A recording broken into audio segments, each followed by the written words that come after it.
bailout bill, which you just referred to. The first time around, you voted against it. The second time, you voted for it. What changed in the intervening time for you? First of all, the bailout or the rescue package, however you want to define it, was to establish stability in the market and then to reestablish confidence. But thirdly was to protect the taxpayer. And we're talking about a $700 billion rescue package. That's a lot of change. And so I wanted to make sure that there were safeguards in there for the taxpayer. I was on a special task force appointed by the minority leader to come up with an alternative plan in 24 hours, which we did, and that was to have insurance. So specifically, what safeguards were placed in the second version? One was accountability for Congress, our oversight. The others were the FDIC to raise the interest rates, or insurance to $250,000, and then the SEC to look at mark-to-market and the valuation of the properties. We didn't get all that we wanted, but we got the insurance in there, and I think the clock was ticking, and the markets were swinging dramatically, and we had to really move. And at that time, I thought that that after talking to so many analysts and economists, that this was the right thing to do, and we have to do it, and we have to get it right. Scott Harper, would you have voted for the bailout bill or rescue bill the first time around, or the second time around, or any time around? I would have voted for it the first time around, albeit reluctantly, because I was very concerned about taxpayer protection. I, from the beginning, favored a plan similar to what Secretary Paulson has since come out with, of injecting equity into the banks. I thought that would better protect the taxpayers. I was concerned about buying their paper at an unspecified price. But even so, I thought the responsible thing was to not let the global financial system melt down. And the markets were clearly telling us that they wanted action by the Congress. So I thought that that would be the responsible vote. Now, I was sorry to see us be in a position where we had to vote on such a bill in the first place, and I feel like Congresswoman Biggert was really asleep at the wheel in not successfully enacting the kind of regulation on the bond rating agencies, on the credit default swaps that got us into this mess that we have to extract ourselves from. Congresswoman, what about that? You have been held this post since 1999, when it was a Republican-held Congress through 2006.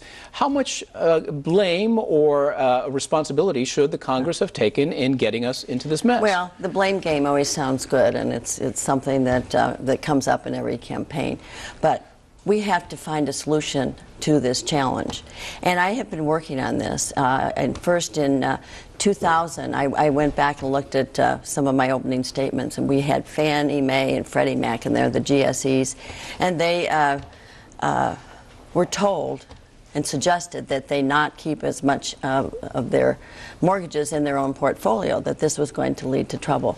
In 2005, we passed a bill to reform the GSEs, to have further oversight, to hire a new regulator. Now, things have gotten so complex now that we are even going back next Tuesday to have a hearing on the regulation. So what we have to do is move forward and continue. We passed in 2007, then we passed a GSE reform bill. We passed a FHA bill to help all this, and a housing bill a couple of months ago that you probably haven't heard too much about, but that was another $300 billion bill to look at the housing. We need to move on to some other subjects. Let's talk about energy. You are the chairwoman of the Congressional Energy Subcommittee. How do we move forward in this era when gas was well over $4? There was a lot of talk about alternative energies and heating our homes and our energy usage. How do we move forward? Well, first, I'm the former chairman. I would still like to be the chairman of the Energy Subcommittee, but not being in the majority. That's not the case. I think that we have to look at everything, and that there's no silver bullet in solving our energy problem. That means we start with drilling on a short-term basis, to ethanol, which I think is a little wobbly right now, to hybrids, to hybrid plug-in cars, to wind, solar, geothermal, and in the long term, we're going to have nuclear. And I really have been working for 10 years on the reprocessing, recycling of nuclear energy so that we don't have the toxic waste. Scott Harper, your proposals. I am very much in the general direction of the Congresswoman on energy. I also don't think there's a magic bullet, but I think that we have to put a special priority on those technologies that are going to liberate us from the dependence on foreign oil, that are going to stabilize our climate, and that are going to reduce our prices at the pump. I think it's important to segregate electricity generation from transportation fuels, and I agree that some things are necessary in the short term, especially drilling and nuclear. But I would like to see our priority be on clean energies, things like energy recycling. We have a great firm right in the district in Westmont called Recycled Energy Development, and they take waste heat from industrial plants and turn it into electricity.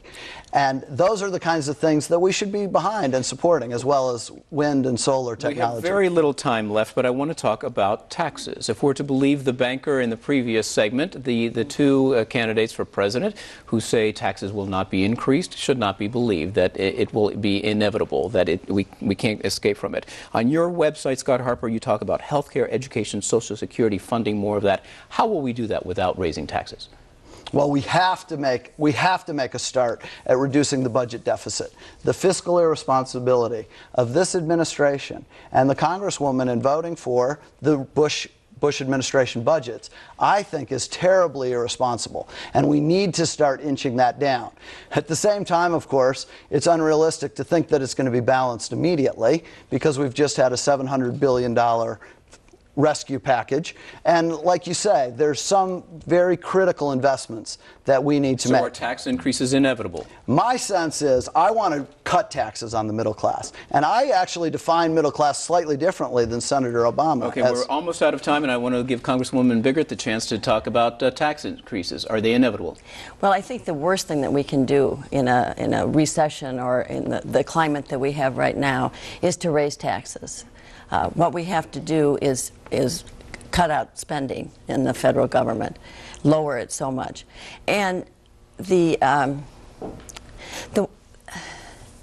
what's going to happen soon, we are going to have the greatest tax increase in history, I think, if the Democrats have their way and let these tax cuts that were put in that did spur the economy, they will expire, and nobody will know it, but we're going to have higher tax rates. We're going to hurt small businesses because S-chip corporations will have to... well, we'll have to leave it there. Okay. But thank you so much. My thanks to Congresswoman Judy Biggert and Democrat Scott Harper. Chicago Tonight continues in a moment, so stay with us.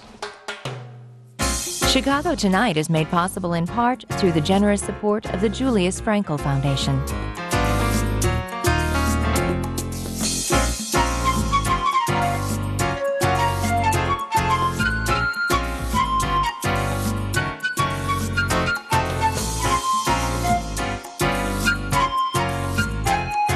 Still to come on Chicago Tonight, Alpine